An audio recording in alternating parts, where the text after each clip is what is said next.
I dedicated 20 years building what I thought was a perfect life with Laura. Our twin daughters, Stephanie and Amanda, were heading to college, and I believed our family was unbreakable. Then I found that text message on her phone. Just a few words that made my stomach drop. I had no idea that discovering my wife's affair would reveal an even deeper betrayal from my own daughters. Before I tell you how I discovered my entire family's betrayal, take a second to let me know where you're watching from in the comments. If this story resonates with you, subscribe to hear more stories about overcoming life's toughest challenges. I worked my way up from nothing to become a respected IT security specialist. My career started with a small tech support role, while I was still finishing my computer science degree. Late nights studying while troubleshooting network issues taught me patience and attention to detail. Those skills proved invaluable, not just for my career, but also for understanding what was happening in my marriage years later. Laura and I met during our sophomore year in college. She was studying pre-law while I focused on computer science. Our first date was at a campus coffee shop where we talked until they closed the place down. What struck me most about Laura was her ambition and sharp mind. She had this way of analyzing everything, breaking down complex situations into simple parts. I fell in love with her brilliance as much as her smile. The early years were tough. We married right after graduation, moving into a tiny apartment with second-hand furniture and ambitious dreams. Laura started at a small legal practice while attending law school at night. I worked multiple IT contracts to keep us afloat. We promised each other that the struggle was temporary, just the foundation we were building together. After 8 years of marriage, we welcomed our twin daughters, Stephanie and Amanda. Those first sleepless nights with 2 infants tested us, but we emerged stronger. Laura took 6 months off before returning to her now growing career at Jackson Whitfield & Associates, a prestigious law firm in our city. Over the next decade, we moved from our starter home to a beautiful 5-bedroom house in Oakwood Estates. The neighborhood had excellent schools, community pools, and well-kept parks. Our mortgage was substantial, but my career had advanced significantly, and Laura had become an associate at the firm. We finally had the life we had dreamed about during those late-night conversations in our college days. The twins grew into bright, capable young women who excelled academically and socially. Stephanie developed a passion for debate, clearly inheriting her mother's legal mind. Amanda was more artistic but equally intelligent, winning several writing competitions throughout high school. Watching them graduate last spring, I felt an overwhelming sense of pride in our family. Laura's career trajectory kept climbing. 3 years ago, she was assigned to work directly under James Whitfield, the managing partner. The position meant longer hours but substantially higher pay and the potential for partnership. She was thrilled, and I supported her completely. Our family celebrated with an expensive dinner downtown where James and his wife Patricia joined us. I remember thinking how fortunate we were to have everything aligned so perfectly. The first changes were subtle. Laura started working later, often not home until after 9 or 10 in the evening. Her wardrobe evolved from professional to designer as she claimed the need to look the part at partner-level meetings. She began attending more firm retreats and conferences, sometimes gone for entire weekends. During our conversations, she seemed distracted, checking her phone constantly. I dismissed my concerns. After 20 years of marriage, I believed we had an unshakable foundation. We had weathered financial struggles, the challenges of raising twins, career setbacks, and family losses. If Laura needed space to advance her career, I could certainly provide that support. Trust had never been an issue between us. The twins had deferred college for a year to work and save additional money, though Laura and I had established college funds for them years ago. They claimed they wanted extra spending money beyond what we could provide. I respected their initiative, though it meant they were still living at home while working retail jobs at the local mall. With the girls preparing to leave for college in the fall, I decided to plan a surprise 20th anniversary trip to Italy. Laura had always talked about visiting the Amalfi Coast, and I spent months arranging the perfect 2-week vacation. I imagined reconnecting with my wife, celebrating our accomplishments, and discussing our future as empty nesters. One evening, while Laura showered, her phone buzzed on the kitchen counter. I glanced down, not intending to invade her privacy, but the preview caught my eye. "Miss you already. Can't wait until tomorrow, Jay." Something about the wording felt intimate, inappropriate, My chest tightened as I picked up the phone, but it locked before I could read the full message. That night I barely slept, telling myself there must be an innocent explanation. Over the next few weeks I paid closer attention to Laura's behavior. She claimed to be working on a major case requiring extensive overtime, yet her explanations about the specifics became vague when I asked questions. Whenever her phone rang, she would step out of the room or speak in hushed tones. Weekend work emergencies became commonplace, pulling her away from family dinners and plans we had made together. I decided to surprise Laura with lunch at her office one Tuesday. The receptionist gave me an odd look when I mentioned I was there to see my wife.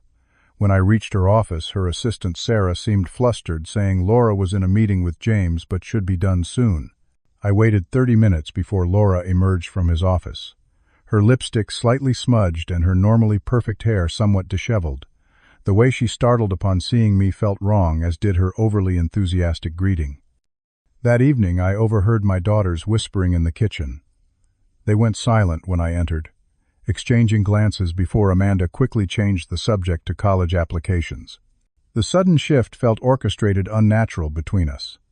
These were the girls who had once told me everything from school drama to their first crushes.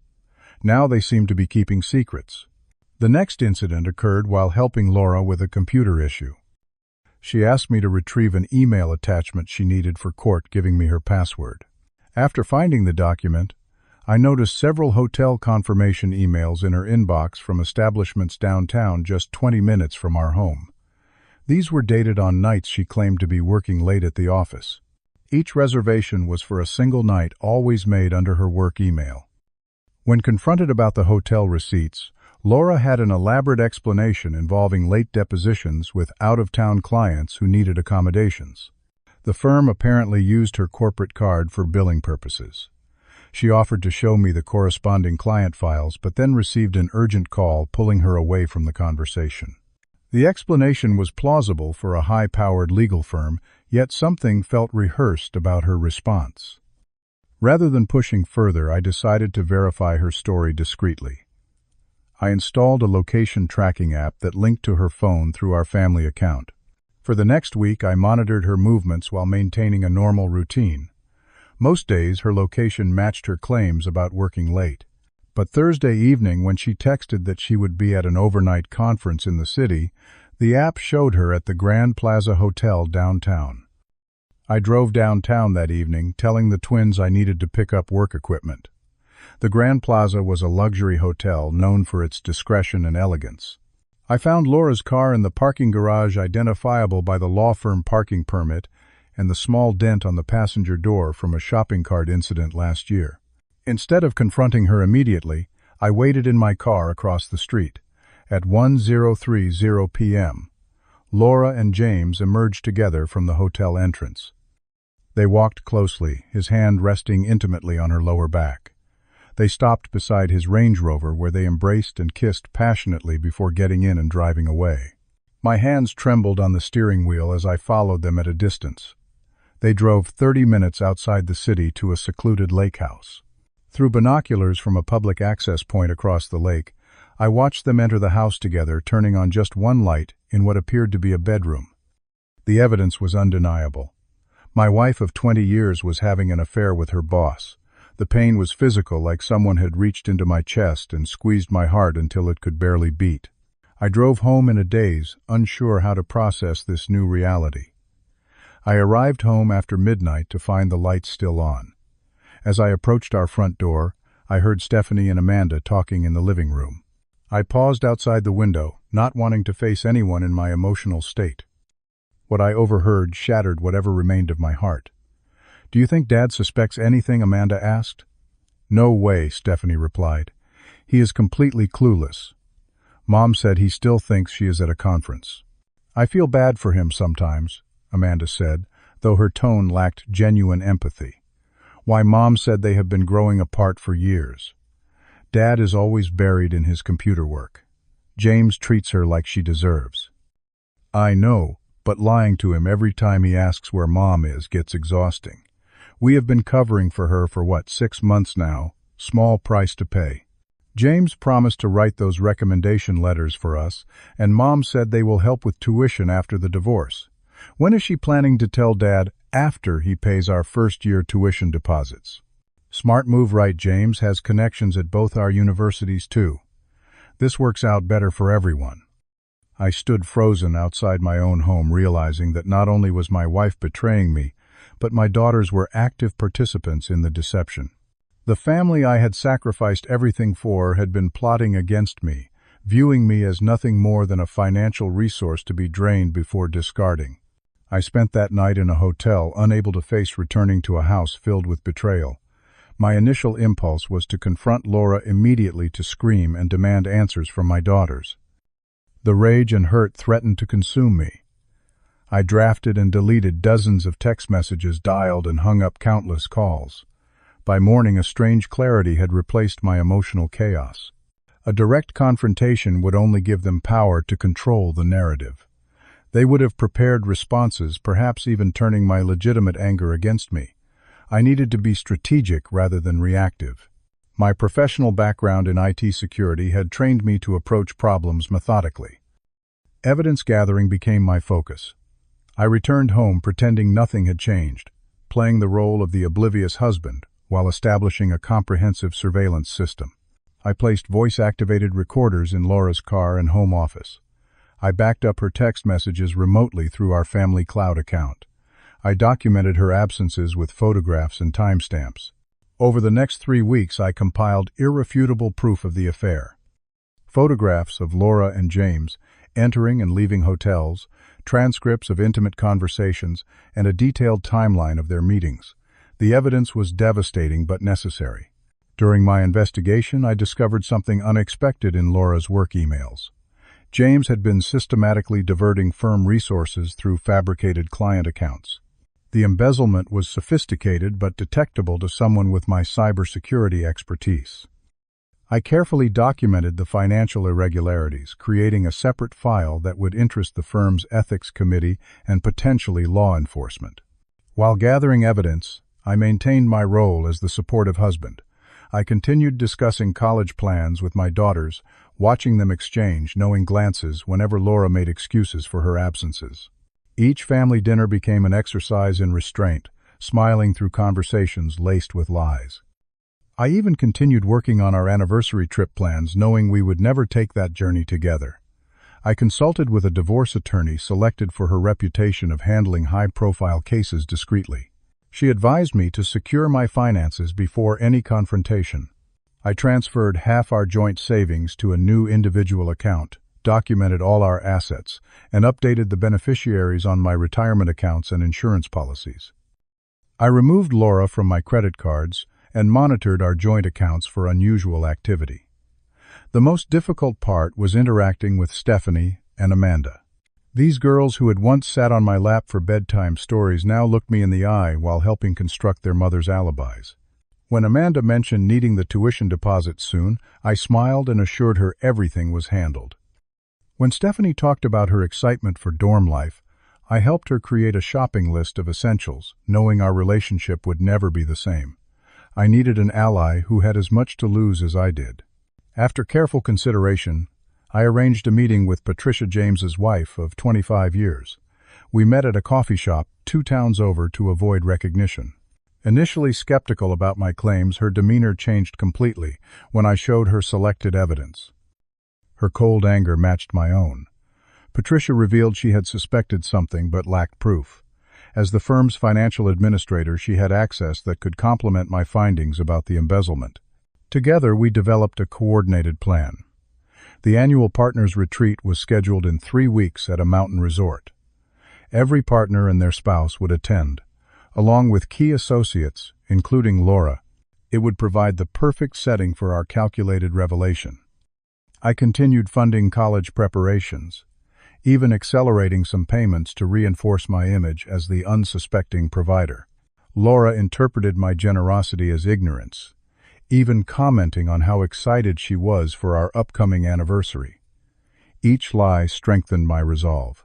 Patricia arranged a private meeting with the firm's ethics committee chair, presenting our evidence of financial impropriety without revealing the personal aspects.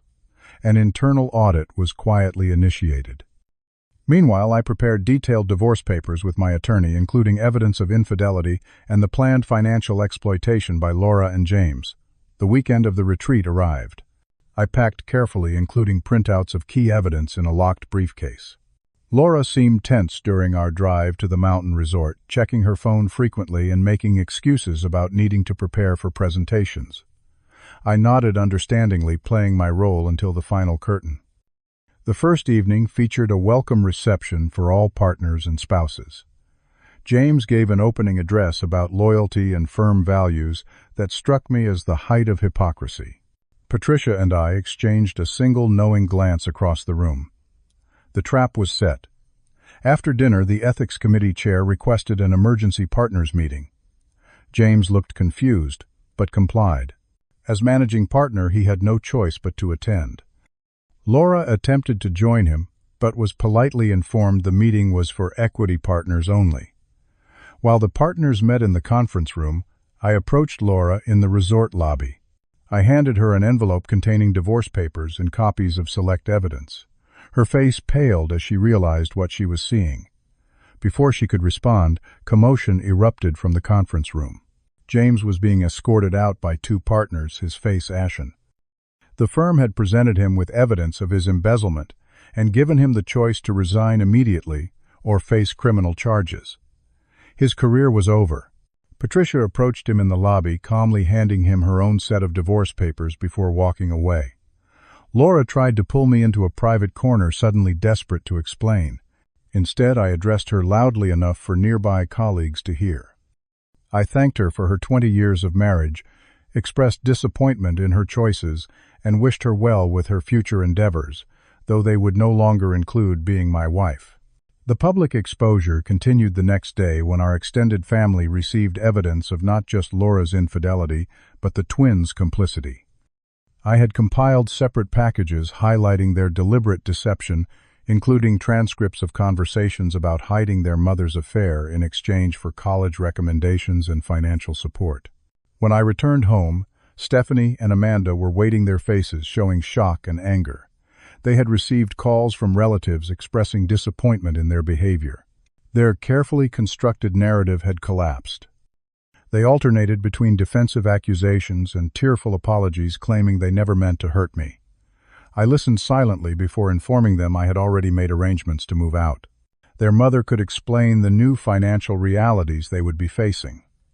The divorce proceedings moved quickly, given the overwhelming evidence. Laura lost her position at the firm due to ethical violations, though they avoided public scandal by handling it internally. She moved into an apartment while I prepared our house for sale. The luxury home that once represented our family's success now felt tainted by deception. I sold it for a fair price, divided the proceeds as required by our settlement, and purchased a modest coastal property 3 hours away. The sound of waves breaking against the shore provided a constant reminder that even the strongest structures can be worn away, but new shores form in the process. Laura made several attempts to reconcile, claiming the affair had been a mistake and she had been blinded by ambition. Her legal career was in shambles, with firms reluctant to hire someone implicated in financial impropriety. Each conversation revealed her regret was more about consequences than actions. I maintained civil but distant communication limited to necessary divorce matters. My daughters reacted initially with anger, blaming me for exposing the situation and destroying our family. Their tone changed when they realized the financial implications of their choices. The college funds remained intact as I had established them as irrevocable trusts years ago. However, I added conditions requiring regular communication and family counseling before each disbursement. Money could not buy back trust, but it could potentially build a framework for eventual healing. The first months alone were the hardest. 20 years of shared routines suddenly vanished. Simple tasks like grocery shopping became painful reminders of loss. I found myself buying cereal that only Amanda liked or reaching for Laura's favorite wine before remembering they were no longer part of my life. Nights stretched endlessly with only my thoughts for company. Healing began unexpectedly through a coastal cleanup volunteer group. Every Saturday morning, we gathered to remove debris from local beaches. The simple, purposeful work alongside people who knew nothing of my past provided unexpected therapy. Maria, the group coordinator, became my first new friend. Her straightforward manner and environmental passion introduced me to a community built on shared values rather than shared history. Through Maria, I met others who had weathered significant life changes. Scott had lost his business during the recession. Diane had survived cancer that changed her perspective on everything. None of us dwelled on past traumas, but the understanding was there in quiet conversations during coffee breaks. These connections reminded me that rebuilding was possible. 6 months after the divorce, Stephanie called asking to visit. Our conversation was awkward but marked the beginning of a more honest relationship.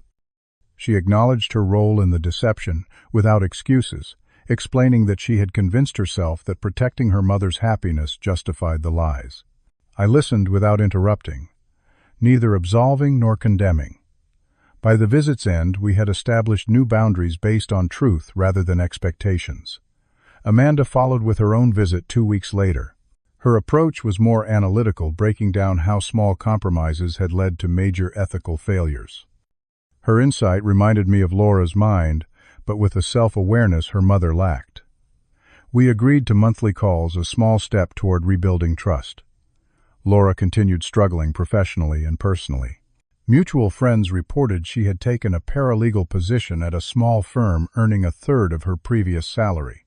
James had moved to another state after his divorce from Patricia was finalized, apparently already involved with someone new at his country club. Their affair had cost them everything they had worked to achieve. I established a monthly support group for people dealing with betrayal trauma. Creating a space where others could share their experiences helped transform my pain into purpose. Each meeting reinforced the lesson that while betrayal breaks trust, it also creates opportunity for authentic connections built on stronger foundations. 1 year after Discovery Day, as I had come to call it, I stood on my deck watching waves crash against the shore. The anger that had once consumed me had gradually been replaced by understanding that holding on to resentment would only continue the damage. True revenge was not in destroying those who had hurt me, but in creating a life they could not diminish. Stephanie and Amanda were both completing their freshman year at state universities rather than the prestigious private colleges they had planned to attend. Our relationship remained fragile but improving, built on direct communication rather than the performative closeness of our previous life. They had learned hard lessons about integrity and consequences that would serve them better than any college recommendation. I discovered that standing firmly for truth had cost me the family I thought I wanted but gave me the authentic life I needed. The path forward was not about forgiveness or forgetting, but about choosing to build something new from the broken pieces. There is a certain strength that comes only after surviving what you once thought would destroy you. What betrayal taught me most profoundly was that respect must be earned continuously, not assumed based on titles or history. Sometimes the most loving action is maintaining boundaries, even when it causes short-term pain. By refusing to accept deception, I ultimately gave my daughters their most important life. Lesson: integrity matters more than comfort or convenience. Have you ever had to make a difficult choice between keeping the peace and standing up for yourself? Share your experience in the comments below. If this story helped you feel less alone in your struggle, please subscribe to hear more journeys of overcoming life's toughest challenges. Remember that your worth is never determined by how others treat you, but by how you respond to life's unexpected storms. Thank you for listening to my story. I hope it brings some comfort and courage to anyone facing betrayal.